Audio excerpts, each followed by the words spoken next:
नमस्कार दोस्तों, स्वागत है आप सभी का। आइए आज जानते हैं हरतालिका तीज के विषय में। हरतालिका तीज कब है? हरतालिका तीज की पूजा कैसे करें? हरतालिका तीज की पूजा क्यों की जाती है? भक्तों, इस बार 6 सितंबर को हरितालिका तीज है। वीडियो आप पूरा देख लेंगे तो हरितालिका तीज से संबंधित सभी शंकाओं का समाधान हो जाएगा। भक्तों, अभी तक आप लोगों ने परंपरागत या इधर उधर से सुनकर यह व्रत किया होगा, या आपको माता ने, दादी ने, सास ने बताया होगा इसके बारे में।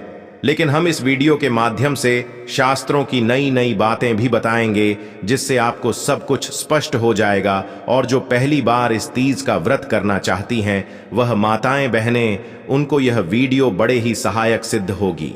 प्रिय भक्तों, वीडियो में आगे बढ़ने से पहले मैं आप सभी से निवेदन करता हूं, इस वीडियो को लाइक जरूर कर दीजिए और कमेंट बॉक्स में जय माता दी जरूर लिख दीजिए। हरतालिका माता आप सभी के ऊपर अपनी कृपा जरूर बरसाएंगी। साथ ही हमारे चैनल को भी सब्सक्राइब कर लीजिए, जिससे आपको इसी तरह की विशेष ज्ञानवर्धक वीडियो देखने को मिलती रहे। भक्तों, एक बात और बता दूं कि इस दिन भगवान वराह भगवान की जयंती है, यानी 6 सितंबर को भगवान वराह की जयंती है। और दोस्तों, वराह अवतार भगवान विष्णु जी का है। भगवान वराह और पृथ्वी देवी का संवाद है हमारे पुराणों में, जिसमें वराह भगवान इस हरितालिका तीज की महत्ता बता रहे हैं। और मैं पहले आप लोगों को बताता हूं कि व्रत में ब्रश नहीं किया जाता है। बाजारों के पेस्ट और मंजन से उसमें और नमक होता है, जिससे व्रत खंडित होता है। देखिए, एकादशी के व्रत में तो दातुन भी मना है, लेकिन इस व्रत में आप दातुन कर सकते हैं। दातुन नहीं हो तो कोहरा ब्रश ले लीजिएगा, बिना पेस्ट और मंजन के यह ब्रश कर सकते। इस दिन व्रत के दौरान हमें कौन से रंग के कपड़े पहनना चाहिए? तो भक्तों, इस दिन व्रत वाले दिन लाल या पीले रंग का, फिर चाहे वह साड़ी हो। अब कई लोग पूछेंगे कि पहले की रखे हुई साड़ी पहन सकते हैं, तो हम बताएंगे कि पहले की साड़ी भी पहन सकते हैं, लेकिन वह साड़ी केवल पूजा के समय पहनी हुई हो तो आप उसका उपयोग कर सकते हैं, धोकर पहन सकते हैं। आप इस दिन पूर्ण श्रृंगार कीजिए, जिसको 16 श्रृंगार कहते हैं। तृतीया तिथि यानी 6 तारीख को सुबह के पूजन का समय रहेगा। सुबह 6:02 से 8:03 तक इसी बीच में आपको पूजन करना है, और सुबह में स्नान के बाद आप इसी समय में पूजन कीजिएगा। अब पूजन कैसे करना है, यदि आप चाहते हैं कि मैं इस पर भी वीडियो बनाऊं पूरा डिटेल में, तो आप लोग कमेंट में बताइए, मैं उस पर भी वीडियो जल्दी से बना दूंगा।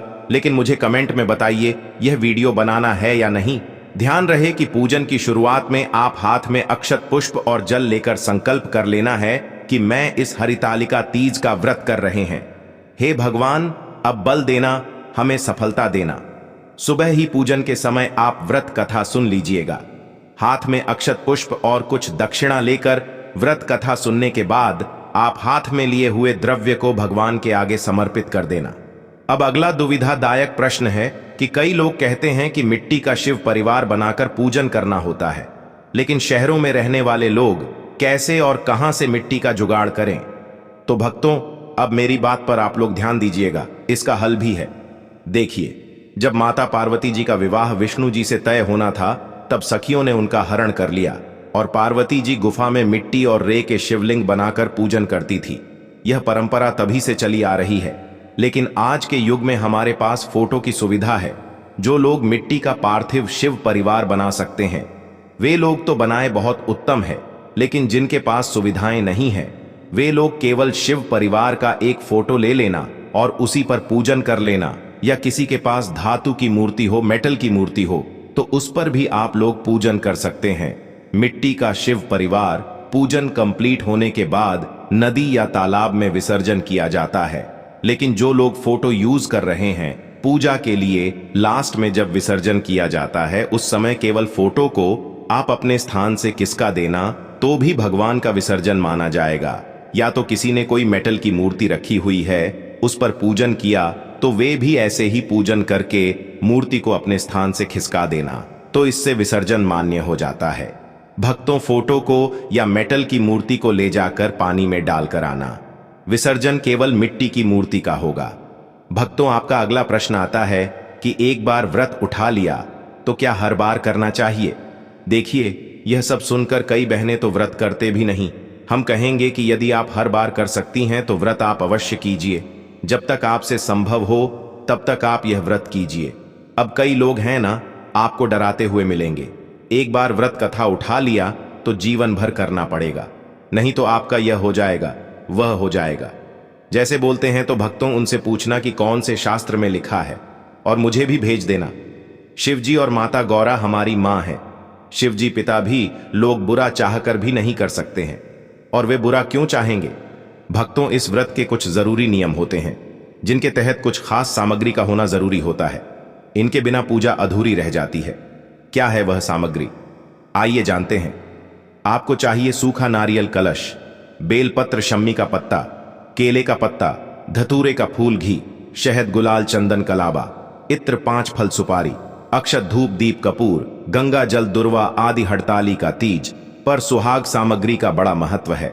सुहाग की सामग्री में बिंदी, सिंदूर, कुमकुम, मेहंदी, बिछिया, काजल, जुड़ी, महावर आदि को शामिल करें। दोस्तों, तीज के दिन एक चौकी पर आप पी या लाल वस्त्र बिछाकर उस पर भगवान की सभी प्रतिमाओं को स्थापित करके उनका विधिवत पूजन किया जाता है। तिलक लगाकर श्रृंगार किया जाता है। माता पार्वती को 16 श्रृंगार की वस्तुएं, मौसमी फल आदि अर्पित किया जाता है। धूप दीप जलाकर पूजा करके मंत्रों का जाप किया जाता है। मीठे का भोग लगाया जाता है। मालपुए का या दूध से बनी मिठाई का भोग इस दिन आप लगा सकते हैं। सबसे अंत में व्रत की कथा पढ़कर या सुनकर आरती की जाती है। अगले दिन सुबह सूर्योदय के बाद ही इस व्रत का पारण किया जाता है। जो लोग इस पूरे दिन निर्जल ना रह पाए तो रात के समय आप पूजा करके आचमन करके पानी पी सकते हैं, फलाहार भी कर सकते हैं। आप अगर निर्जल रहकर व्रत रखने में सक्षम नहीं है तो ऐसे में आप जब भी सुबह को व्रत रखें तो उस समय आप जल के साथ वैसे व्रत को रखने का संकल्प भी ले सकती है। हरितालिका यह शब्द पार्वती के भगवान विष्णु से विवाह करने से बचने के लिए खुद का अपहरण करने के कार्य से आया है। यह वह दिन था जब भगवान शिव ने पार्वती के 108 पुनर्जन्म के बाद अंततः अपनी पत्नी के रूप में स्वीकार किया था, और इसी कारण यह दिन भगवान शिव और पार्वती के बीच के बंधन और रिश्ते को भी मनाता है। इसलिए इस दिन उन दोनों की पूजा देवी पार्वती के कड़ी तपस्या और समर्पण के लिए तीज माता के रूप में की जाती है। भक्तों, कुंवारी कन्याएं अगर इस व्रत को रखती हैं तो उन्हें मनचाहा जीवन साथी की प्राप्ति होती है। भगवान शिव जैसे गुणों वाले वर की प्राप्ति होती है। सुहागिन महिलाओं के सुहाग की रक्षा होती है, उनकी संतान की रक्षा होती है।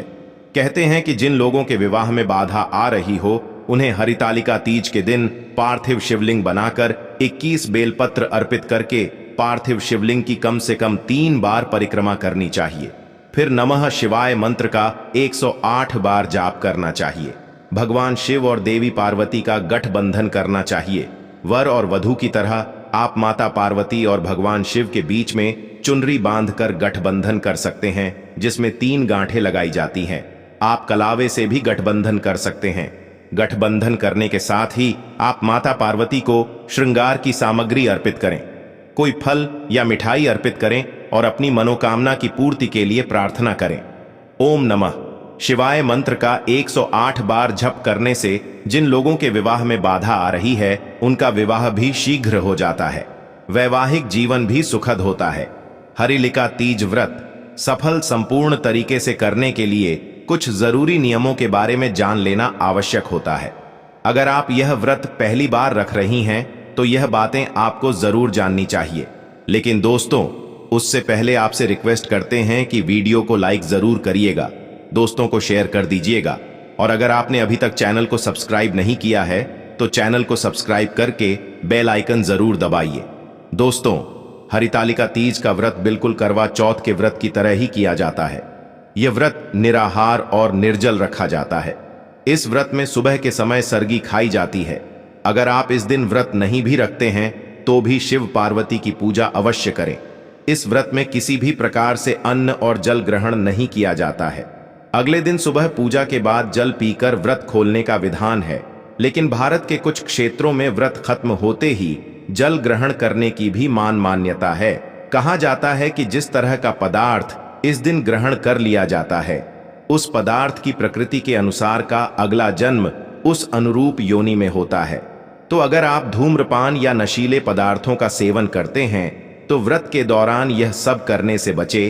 तीज का व्रत के दौरान जंक फूड का सेवन करने से बचे, इससे नींद आने की समस्या बढ़ जाती है।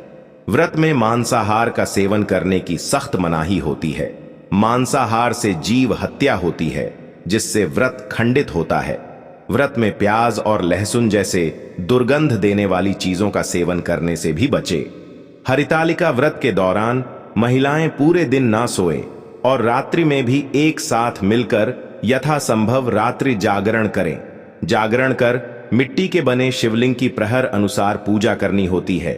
ऐसी मान्यता है कि अगर महिलाएं इस व्रत के दौरान सोते हैं तो उन्हें अगले जन्म में अजगर के रूप में जन्म लेना पड़ता है। पूजा के अलावा महिला रात भर जाग भजन कीर्तन भी करती हैं। प्रिय मित्रों, आज के लिए सिर्फ इतना ही। कल फिर मिलते हैं कि नहीं वीडियो में एक नई जानकारी के साथ। तब तक के लिए हर हर महादेव महादेव आप सभी का कल्याण करें।